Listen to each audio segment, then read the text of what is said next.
And if you want to come get trained, ಅದಕ್ಕೇನು ಬೇಕೋ ಅದನ್ನೆಲ್ಲ ಕಲಿತು ಫಸ್ಟ್ ಭಾಷೆ, ಕನ್ನಡ ಭಾಷೆ ಕಲ್ತ್ಕೊಳ್ಳಿ. ಆಮೇಲೆ ನಿಮಗೆ ಭಾಷೆ ತೀರಾ ಮಾತಾಡೋಕ್ಕೆ ಬರಲ್ಲ ಅಂದರೆ ದಿನ ನ್ಯೂಸ್ ಪೇಪರ್ನ ಜೋರಾಗಿ ಓದಿ ಅಂತ ಹೇಳ್ತೀನಿ ನಾನು. ಏನೇ ಈಗ ನಮ್ಮ ಏನು ದಿನಪತ್ರಿಕೆ ಬರುತ್ತೆ ಅದನ್ನು ತೊಗೊಂಡು ಜೋರಾಗಿ ಓದಿದ್ರೆ ಎಷ್ಟೋ ಕನ್ನಡ ಭಾಷೆ ಕಲಿಬೋದು.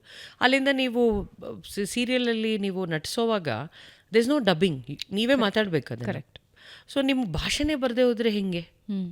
ಈ ಪ್ರಾಬ್ಲಮ್ ಫೇಸ್ ಮಾಡ್ತೀರಾ? ತುಂಬ ಇರಿಟೇಟ್ ಆಗುತ್ತೆ ಭಾವನಾ ನನಗೆ. ಭಾಷೆ ಬರದೇ ಇರೋರು ಕಂಡ್ರಾಗಲ್ಲ ನನಗೆ.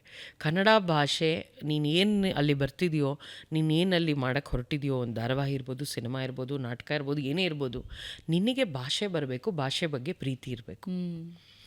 ಆವಾಗಲೇ ನೀನು ಅಲ್ಲಿ ಒಂದು ಫಸ್ಟ್ ರೀಚ್ ಆಗೋದು ಆಡಿಯನ್ಸ್ಗೆ. ಹೆಂಗೆ ನಾವು ನಮ್ಮ ಭಾಷೆ ನಮ್ಮ ಮಾತಿಂದ ಅಲ್ವಾ. ಈಗ ನಂಗೆ ಯಾರೋ ಡಬ್ ಮಾಡಿದ್ರೆ ಶ್ರುತಿ ಮಾತಾಡೋ ಎಮೋಷನ್ ಅವ್ರು ಕೊಡ್ತಾರಾ ಇಲ್ವಾ ನಂಗೆ ಗೊತ್ತಿಲ್ಲ. ಕರೆಕ್ಟ್ ಅಲ್ವಾ. ಈಗ ನನ್ನ ವಾಯ್ಸು, ನಾನು ನನ್ನ ಮಾಡ್ಯುಲೇಷನ್ಗಳು, ನನಗೆಲ್ಲೋ ಅಳು ಬರುತ್ತೆ, ಎಲ್ಲೋ ನಗು ಬರುತ್ತೆ, ಎಲ್ಲೋ ಖುಷಿಯಾಗಿ ನಗ್ತೀನಿ, ಅದೆಲ್ಲ ನನ್ನೇ ಕನೆಕ್ಟ್ ಆಗಿರೋದು ಅವರು.